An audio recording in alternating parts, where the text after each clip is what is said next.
One of the things that really brings clarity to a financial budget is to divide your expenses into a few main categories.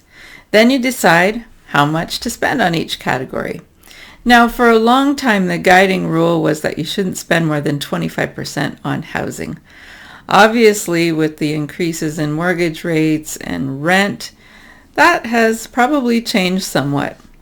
But the point is, having a percentage guideline for each area of your budget helps you to avoid going to extremes. For example, you wouldn't want to spend half of your budget on an expensive car and then live in a shack. And if you saw that you were spending 20% of your budget on coffee, you know there was a problem you had to deal with. Well, we can use this same principle for budgeting our time. Rather than just having a long list of things to do that never ends, we can divide those things into a few main categories. We can batch them together. And in a time budget, we call these categories our roles. Having roles in our time budget helps to bring focus to what we are doing. So instead of feeling scattered and wondering what's the point of this task or project I'm doing right now, we'll be able to see the big picture and see how the smaller things that we are doing are working together to reach a certain goal or to properly fulfill a certain role of our work. So we are going to look at 4 ways to enhance our time budgeting by having roles in our work. So the first way, and the most obvious, is to divide your work into roles. So you may work for yourself, you may work for someone else, but almost every type of job has a variety of responsibilities, of tasks and projects. Now, if you're an entrepreneur and you work for yourself, you could probably include personal budgeting and perhaps some other personal work as part of your role. So budgeting would be part of your financial role because when you're an entrepreneur, your personal finances are really tied up with your business expenses. So if you are not an entrepreneur and you work for someone else, you could still benefit from dividing your tasks and projects into various roles just to bring more clarity and to help you focus. So you could start by listing all the tasks or projects that you do on a daily basis. And then after that, you might want to make a list of the tasks or projects you do weekly or monthly or quarterly. You may have some that you even do twice a year or only once a year. And then the next step would be to group similar tasks and projects together. So you're going to be making lists or charts here. Now, there are different ways that you can group those tasks and projects. You might want to group them by where you do the task. Is it at a computer? So you might want to keep all your computer work together in one role. Is it on a phone? Is it in a meeting room? Is it somewhere outside your office or workplace? So that's one way that you could categorize your tasks and projects into a role, by where you do them. Another way could be by the type of work it is. Is it financial or writing reports? Is it promotion or marketing? Is it writing, content creation? Is it graphic design? So this is another way that you could group your work by roles. And then there are other possibilities such as by the software that you use. So video editing, all of those kind of tasks would be together as one role. Word processing, Excel spreadsheets, some other software that you use for content creation or graphic design.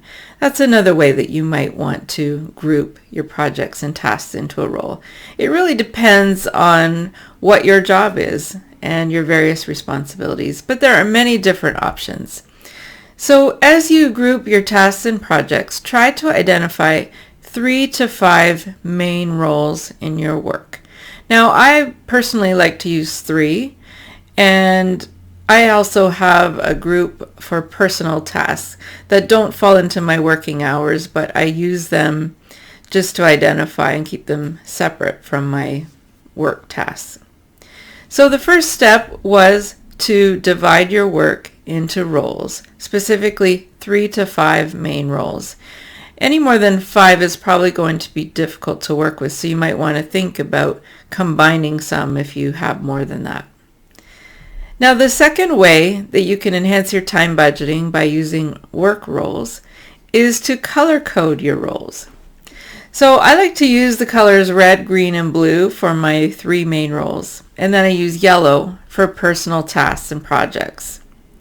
So I like to use Outlook, Microsoft Outlook, and in that I shade appointments and project time slots by those specific colors.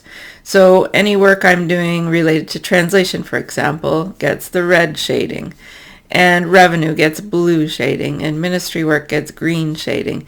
And it just helps me to really focus and know exactly what role and goal I'm working on at the time. Also on my wall calendar, now I use a dry erase annual planning calendar, and then I have a smaller one for the month. And on that, I write appointments and trips, conferences, etc. with different colors of markers. So my red, green, and blue. And for yellow, that doesn't work too well on a whiteboard, so I would probably just use black for that. Also in my planner and in my time budget, I color code items depending on which role they belong to. Now, there are other areas where you could use the color code. You could use it in a filing cabinet with different colors of folders, or you could have file trays with different colors of labels, or even the trays could be different colors.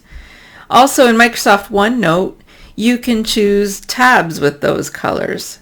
So Microsoft OneNote is where you might want to keep lists and checklists and things like that, other information. So the color coding is just a way of keeping things separate in your mind. And when you focus on one role, you can truly focus. And it also makes it easier to find things when they're color coded. Now, the third way to enhance time budgeting by assigning work roles is to have a percentage that you assign to each role. So what percentage of time would you like to spend in each of your main roles? If they're equally important to you, you might divide them equally. So if you had 4 roles, you want to spend 25% of your time in each role. Or if you had 3, 33% approximately. So do they each require a similar amount of time, or is there one that should receive more time than others? So if your work requires sales or promotion, then lead generation might be a high priority role. You might have a role in your work that you decide it's worth 50% of your time, and so you might give it that percentage. So it's not that each of your roles has to have the same percentage.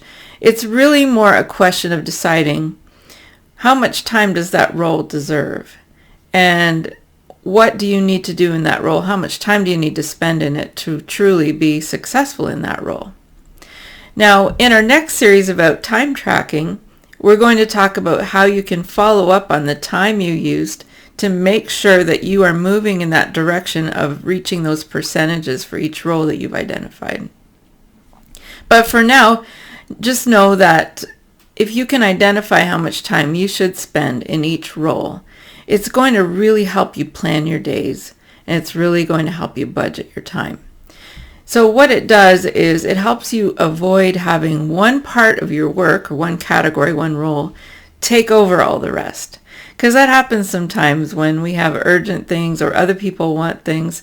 It just seems like we never really get to the role or category that is truly most important to us because we're caught up in doing things in another area. So if you can identify the percentage of time you would like to spend in each role, it can really help you to focus and to be more balanced. Now, the fourth way to enhance time budgeting with work roles is to write a description of each role. Now, this is a great way to keep yourself organized and to avoid missing important tasks. So you could actually write a goal or a mission statement for each of your main roles. Here's some examples. In my marketing role, I'm focused on gaining visibility for my business on a weekly basis. In my accounting role, I organize all financial data so that I always have a clear picture of my business's financial status. In my content creation role, I produce valuable written content to serve my existing clients and draw in new clients. So those are just some examples of a way you could describe each of your main roles. Now, after you've described them, you're going to need to list all of the tasks associated with that role, and you want to identify them by how frequently they happen. Is it something you have to do daily, or weekly, or monthly, quarterly, or annually? You can also list any current projects that you have for that role or any potential projects. Now, I have found that Microsoft OneNote is a really great tool for keeping this information organized. If you've never used OneNote, I'll just give you a brief explanation. You set up notebooks, digital notebooks. They're kind of like binders, and they have tabs, and those are kind of like the dividers you would put in a binder. And then within those tabs, you have pages, and those are like the sheets of paper you would have between the dividers in your binder. So it's really like a digital binder or notebook. Now, in those notebooks, you can do many different things. You can do plain text. You can do a checklist style, which is great for processes. Or you could do charts. You could put graphics. And you can also sync this to a OneNote app on your phone or tablet.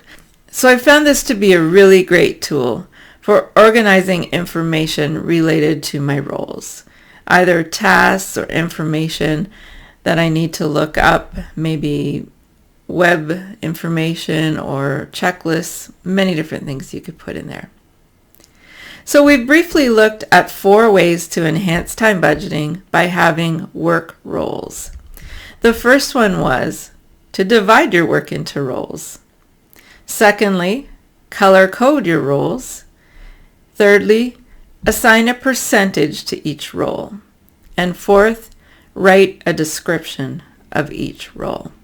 So I have a question for you. What are your work roles? Feel free to comment below. What are your work roles?